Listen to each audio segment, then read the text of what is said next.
Hello everyone, in today's video, I am going to be discussing Boston's newest subway cars, the good, the bad, my final thoughts, and I'm going to be doing a walk around of them. These cars were made by CRRC, the Chinese Railway Rolling Stock Corporation.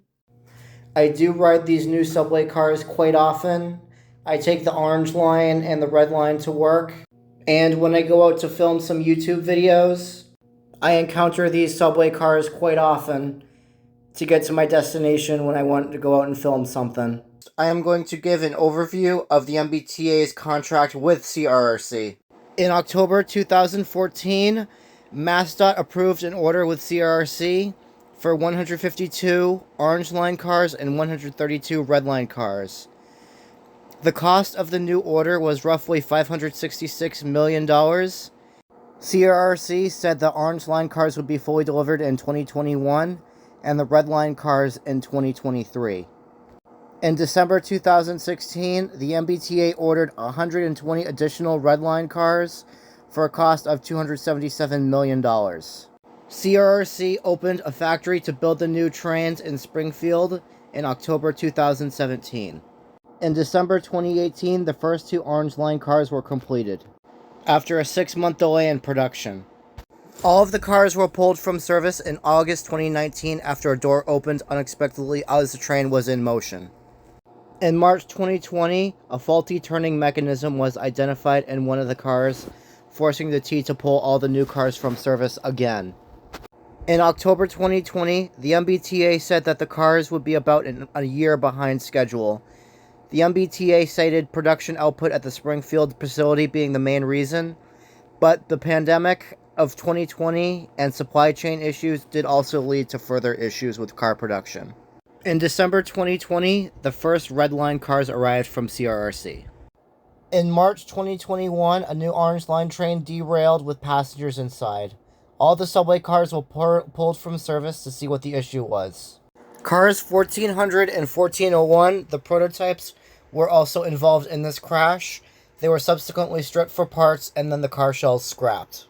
In May 2022, the cars were again pulled from service due to a braking issue that was found with one of the cars. In June 2022, all CRRC cars were pulled from service again after a battery failed. In July 2022, the MBTA decided to stop receiving shipments of car shells to address manufacturing-related issues that the MBTA found with the cars. In September 2022, the MBTA said that the CRRC's current schedule put the Orange Line's cars 17 months behind schedule and the Red Line cars 21 months behind schedule. At this time, 78 Orange Line and 12 Red Line cars have been delivered. In December 2022, the MBTA expressed frustration with the quality of the new CRRC cars. In December 2022, 9 CRRC Orange Line cars were pulled from service as a power issue was found. In January 2024, a new set of Red Line cars entered service 3 years after the first cars did. In March 2024, the MBTA set new contract terms with CRRC, including a 2027 delivery date, higher manufacturing costs, and the contract was now estimated to be worth $1 billion. The new subway cars are now worth about double the price that the MBTA initially paid for them.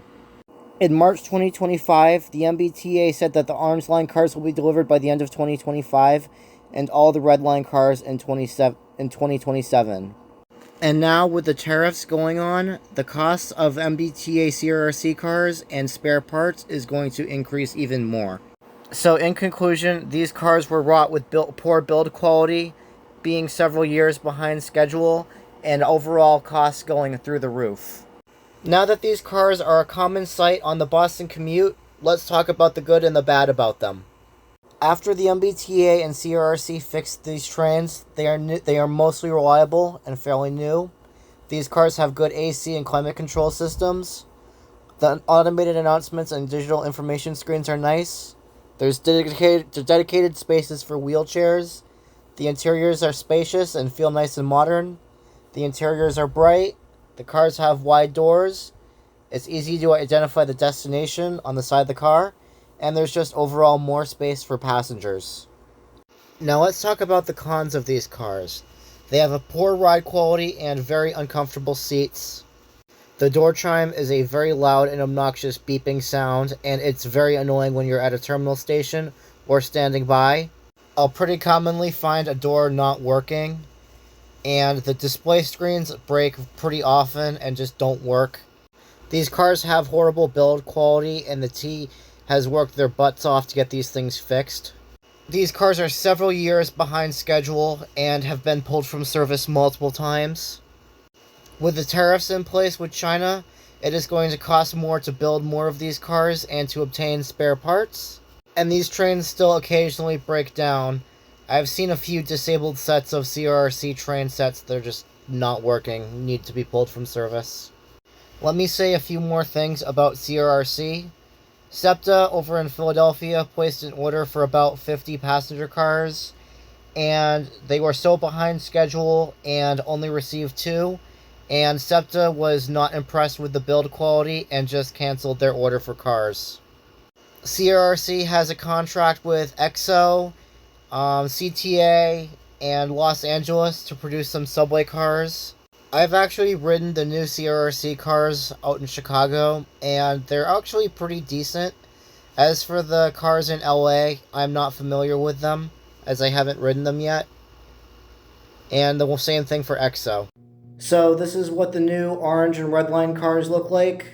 This is car set 1480 and 1481 on the orange line.